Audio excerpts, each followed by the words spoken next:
Olá pessoal, sejam todos muito bem-vindos a mais uma aula aqui do canal. Eu me chamo Luana, sou professora, microbiologista e hoje nós vamos conversar um pouquinho sobre uma doença que, apesar de na maioria das vezes não causar sintomas aparentes, pode trazer grandes prejuízos, inclusive levando à infertilidade. E aí, você já sabe de qual doença eu estou falando?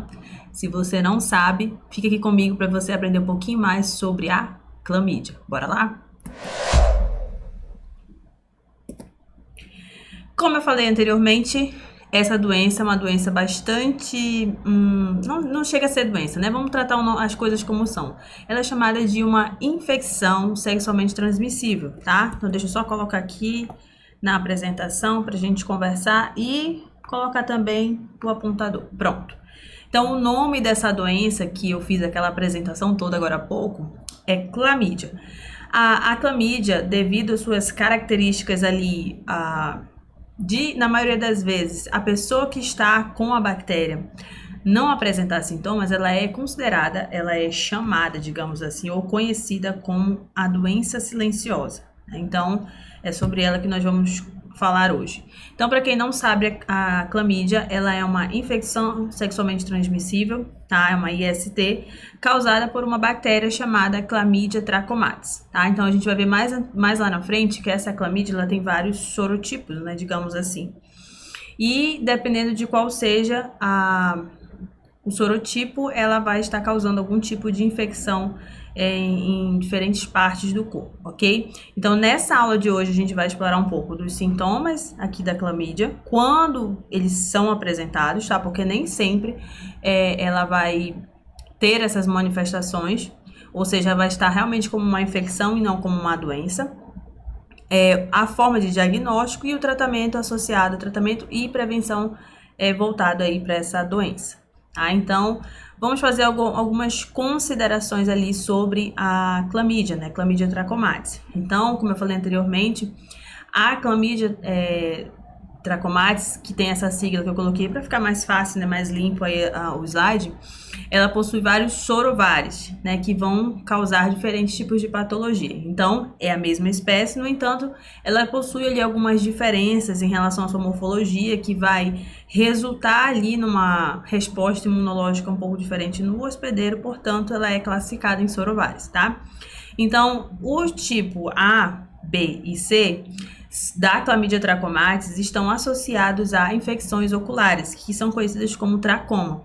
E o tracoma é uma doença, a principal doença ocular de origem infecciosa ali, que se apresenta em vários países ali que estão em desenvolvimento, certo? Então, esse tracoma ele é causado pela Chlamydia trachomatis dentro desses sorovários de A, B e C.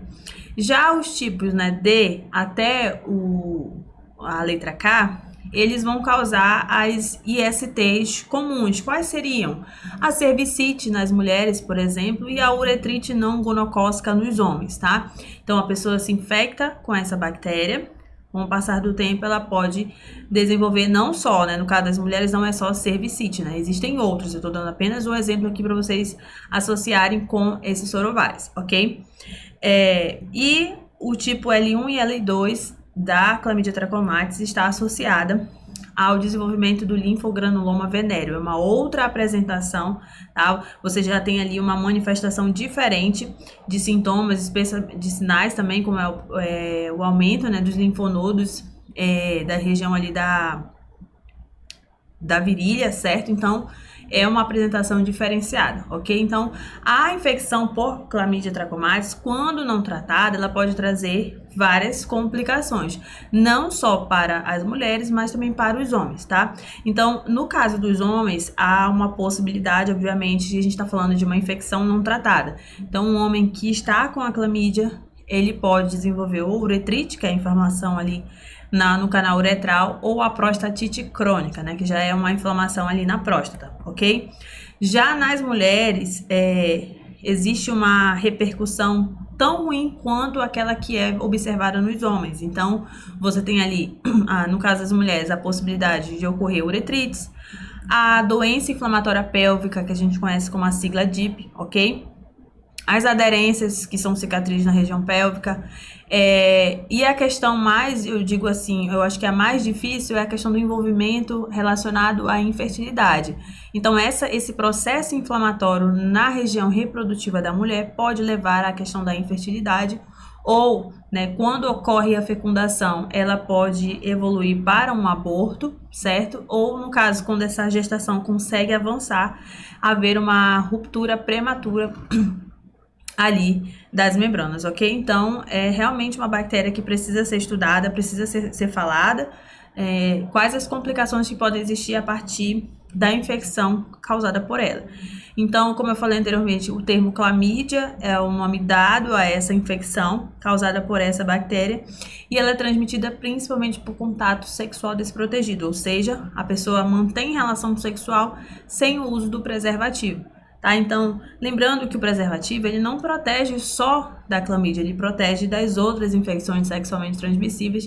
E se você pegar os dados epidemiológicos mais recentes, você vai ver que não só a clamídia, como outras ISTs, como é o caso da própria sífilis e do próprio HIV, eles têm aumentado o número de casos anualmente por essa falta, né, de proteção, falta do uso de um item tão básico no momento da relação sexual com o preservativo, ok? Então, fica aí a informação de que a clamídia é uma IST.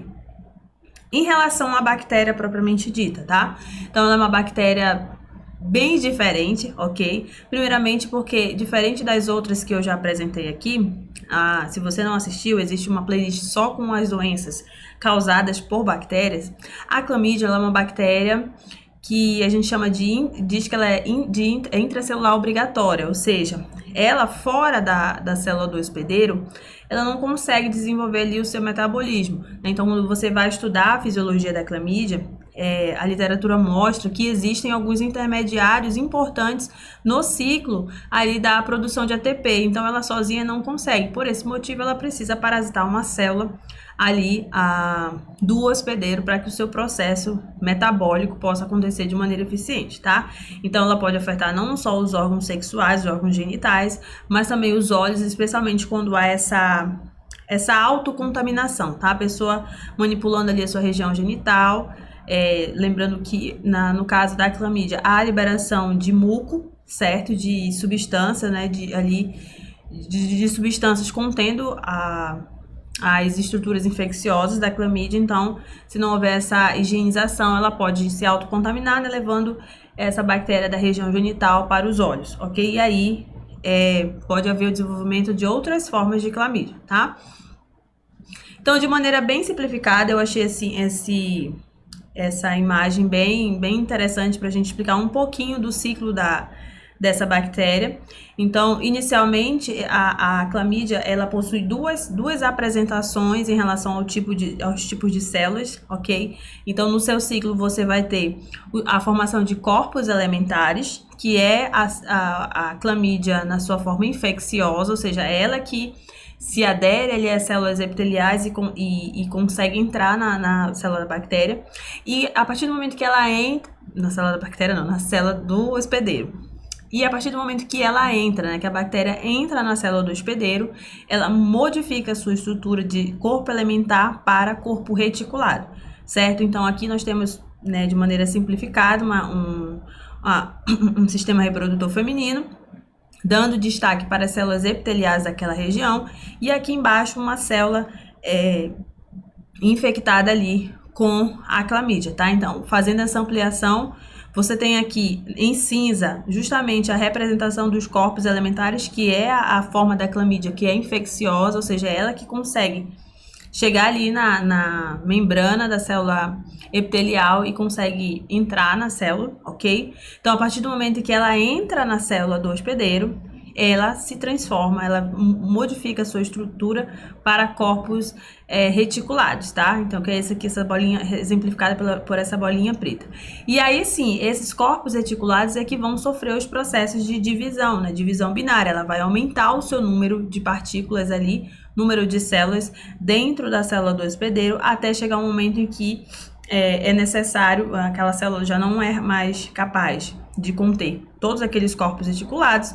A bactéria entende que está na hora de sair, ela modifica novamente corpo reticulado para corpo elementar e assim sai da célula epitelial, podendo infectar ou as células vizinhas ou ficar no fluido ali da secreção vaginal, que também é um fluido infeccioso, ok? Então, esse é um ciclo simplificado ali de como que a clamídia, uma bactéria intracelular obrigatória, é capaz de se multiplicar dentro das nossas células e assim conseguir fazer várias cópias dela e infectar as células vizinhas, ok? Então, é uma característica bem interessante aí da clamídia. Bem, eu falei no começo da apresentação que a clamídia, ela tem essa característica de ser silenciosa. Então, boa parte das pessoas que estão com a bactéria, elas são assintomáticas. Então, a bactéria, né, aos poucos, ela vai se multiplicando, mas num primeiro momento, a pessoa não apresenta nenhum tipo de sinal ou sintoma, tá? Então, muitas das vezes, a infecção por clamídia não vai causar sintomas visíveis. Por isso que ela é conhecida como uma doença silenciosa. No entanto, chega um certo momento em que as células daquele local ali do hospedeiro já não vão poder mais conter aquela infecção, né? O processo inflamatório ele vai ocorrer e vai se espalhar para outras regiões, então o corpo começa a sinalizar que algo não está bem, tá? Já quando aparecem os casos sintomáticos, então você tem a doença propriamente dita, o que você pode observar em relação a sinais e sintomas? O aparecimento de corrimento vaginal, ou uretral, lembrando que o corrimento fisiológico ele existe, no entanto, ele é anormal, tá? E aí você precisa ter cuidado porque existem várias outras infecções causadas por outros micro-organismos que também resultam no aparecimento de corrimentos. Obviamente que esse corrimento ele vai ser diferenciado, né, de uma infecção para outra. Mas se você não é um profissional, se você não é um ginecologista, por exemplo, você não vai conseguir saber diferenciar. Então, é interessante que no primeiro sinal de um corrimento diferente, você precisa procurar ajuda médica, tá? Lembrando também que no caso da clamídia, você tem, além do corrimento vaginal ou uretral, né, no caso dos homens, de forma anormal, você também vai ter dor ao urinar, dor abdominal, onde o pessoal chama de pé da barriga, né? Então, é um local ali onde vai acontecer esse incômodo. E o sangramento entre os períodos menstruais. Eu acrescento também dor após a relação sexual, ok? Então, são algumas das coisas que você precisa ficar atento em relação à clamídia, tá? E qual é a relação? Diferente das outras ISTs, a clamídia ela tem uma particularidade que é quando esse processo inflamatório ele se estabelece, a pessoa se infecta e a bactéria de fato se multiplica e causa uma inflamação, pode haver consequências a longo prazo para essa pessoa, tá? Lembrando que essa infertilidade ela não é somente nas mulheres, ela também pode acontecer para os homens. Então, como é que é esse processo na mulher? Então, a infecção pela clamídia vai provocar o quê? Uma inflamação no útero e nas tubas uterinas, e essa inflamação vai levar ao que a gente chama de DIP, né? Que é a doença inflamatória pélvica, tá? Então, é uma situação que pode ocorrer, um processo inflamatório. E aí, não sei se vocês já estudaram sobre a inflamação, mas a inflamação tem uma série de repercussões e modificações ali em relação ao fluxo de sanguíneo para aquele local, né, ao destacamento de células de defesa para aquele local e a produção de substâncias também com o objetivo de tentar conter aquele dano que está sendo causado por aquele micro-organismo que é o caso da bactéria. Então, essa mobilização do nosso sistema imunológico para tratar essa infecção pode causar o quê? Uma obstrução das tubas uterinas. E isso aí, para quem já estudou também a questão da fisiologia do processo da fecundação, por exemplo, vai saber que isso vai ter uma repercussão na questão da fecundação, porque vai impedir a passagem dos espermatozoides ou do embrião. Então, aqui do lado tem essa imagem, só para vocês relembrarem, né, onde, né, que acontece a fecundação. Então, a gente sabe aqui nos ovários, amadurece ali os ovócitos, né, todo mês, né, liberado tudo mais. E aí eles caminham, né, aqui pelas tubas, quando há fecundação, ao encontro do espermatozoide com o óvulo ao longo dessa tuba. E aí ocorre a implantação lá no útero. Quando ocorre a fecundação primeiro, ela ocorre nesse trecho aqui. Então, se houver um processo inflamatório nessa região, essa passagem tanto do espermatozoide para encontrar com o ovócito, como se houver o encontro, a passagem dele para a fixação no útero, ela pode ser comprometida. Então, por esse motivo, pode causar a questão da infertilidade nas mulheres. Nos homens, é por conta da inflamação, não só na próstata, mas também no epidídimo, que são os locais ali onde há a formação dos espermatozoides, né? No caso dos epidídimos. Então, esses problemas, essa infecção pela clamídia pode prejudicar ou impedir o transporte desses espermatozoides. E sem espermatozoide você não vai ter ali uma fecundação, certo? Então, tanto no homem quanto na mulher, as repercussões elas são ruins do ponto de vista da fertilidade, lógico, isso se a pessoa não fizer o tratamento, até porque existe tratamento para essa doença, tá? Então, como é que a pessoa detecta, faz o diagnóstico dessa infecção? Ora, se é uma infecção, na maioria das vezes, assintomática, então, no primeiro momento, fica difícil de você saber que está com ela se você não tem nenhum tipo de sintoma, a não ser que você a esteja procurando, né? Então, você tiver condições de fazer uma triagem, né, molecular ali para buscar clamídia é uma coisa, mas de rotina você não consegue, né, assim, claramente verificar a presença dela. Mas se houver a indicação de fazer algum tipo de exame, os indicados são aqueles que usam as técnicas da biologia molecular. Então vai direto, né, a partir das amostras, buscar o DNA, né, ali a genética da bactéria para você não errar, tá ok? Até porque uretrites, cervicites podem ser causadas por outros patógenos que também são difíceis de serem visualizados nos exames mais comuns, tá?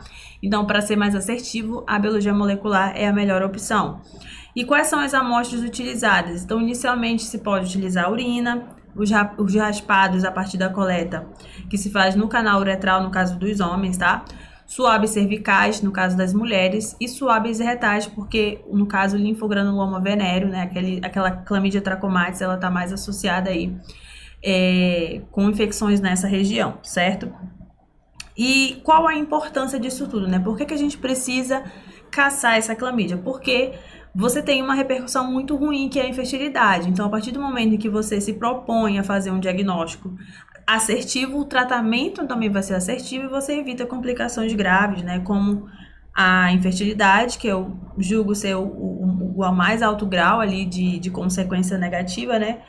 E também a questão da doença inflamatória pélvica e a própria gravidez ectópica quando há a implantação do zigoto ali na tuba, ok? Que é fora do útero.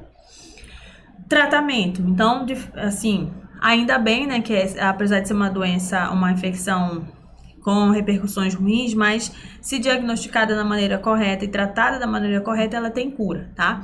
Então, por se tratar de uma bactéria, ela é tratada com antibióticos. Então, o esquema que é dado no protocolo, né, e diretrizes para o tratamento, no caso das ISTs, eles sugerem que se faça ou o tratamento utilizando azitromicina ou a doxiciclina, ok? Então, são os dois antibióticos de escolha, lembrando que para haver um tratamento efetivo, há necessidade de seguir todo o esquema prescrito pelo médico, sem contar as outras coisas, né, que você precisa fazer. Então, durante o tratamento é importante o quê? Seguir, obviamente, de maneira correta as instruções que o médico passar, em relação ao horário de tomar medicação, a forma se você precisa se alimentar ou não. E mais importante ainda, não só se tratar, mas tratar também as parcerias, né? Ou a parceria, o seu parceiro. Então, é importante seguir corretamente as instruções, fazer os exames de acompanhamento e evitar relações sexuais desprotegidas, tá? Porque pode haver a situação em que a pessoa faz o tratamento todo certinho e aí a parceria sexual não faz. E por esse motivo, você acaba se recontaminando. E diferente da sífilis, por exemplo, que a gente gera uma memória imunológica bastante forte, na clamídia a gente não tem isso. Então, se você se infecta de novo, você precisa fazer todo o esquema, né, todo o tratamento terapêutico. Na verdade, todas as infecções, as ISTs, elas têm esse caráter de precisar fazer o tratamento da maneira correta, né, havendo a contaminação. Mas algumas a partir do momento que você se infecta, você gera pelo menos uma proteção ali parcial, que não é o que acontece com a clamídia, ok? E prevenção, né? Vamos fechar falando sempre, reforçando na importância da prevenção. Então, não só para a clamídia, mas para outras ISTs, a utilização da camisinha ainda é um método mais assertivo, né? Tirando a abstinência, né? Adotando a abstinência, você realmente tem 100% de chance de não se infectar. Mas, se você não quer fazer abstinência e quer manter relação sexual com seu parceiro ou com sua parceira, você precisa utilizar dessas estratégias para se proteger e proteger o próximo também, porque você pode estar infectado e infectando ali a pessoa que está ao seu lado, tá? Então, sempre usar de maneira correta e consistente o preservativo durante as relações sexuais e, né, se você souber, né, porque é difícil você saber se o seu parceiro está contaminado, né, mas faz o tratamento certinho, você e seu parceiro, mantenha os seus exames de forma regular, evitar... lógico que cada um faz aquilo que acha que é certo, né? Mas quanto mais você se relaciona com pessoas, maior é a chance, né, de você adquirir uma IST. Então, evitar um número alto, né, de parcerias sexuais e sempre que possível jogar real para quem está com você, para passar informação, né? Tanto para essa pessoa se cuidar como para sua saúde também, tá? Então é importante a gente ter essa comunicação e fazer um pouco do que eu tô fazendo aqui com vocês, né? Passar a informação correta, porque pode ser que alguém que tá aqui me assistindo, na hora que me assistiu, acendeu a luzinha assim, poxa, será que eu posso estar com essa doença? Então, se você gostou desse vídeo, compartilhe esse vídeo com outras pessoas, né, com seus amigos, né, diz para eles seguirem, se inscrever aqui no canal, porque sempre eu vou estar compartilhando informações que são importantes, especialmente aquelas relacionadas à saúde, ok? Então, se você tem alguma dúvida, alguma coisa que não ficou esclarecida em relação à clamídia, deixa aqui nos comentários, mas não esquece de se inscrever e de curtir os vídeos, as aulas que são gratuitas aqui para vocês, tá bom? Então, qualquer dúvida deixa aqui. Um abraço e até a próxima!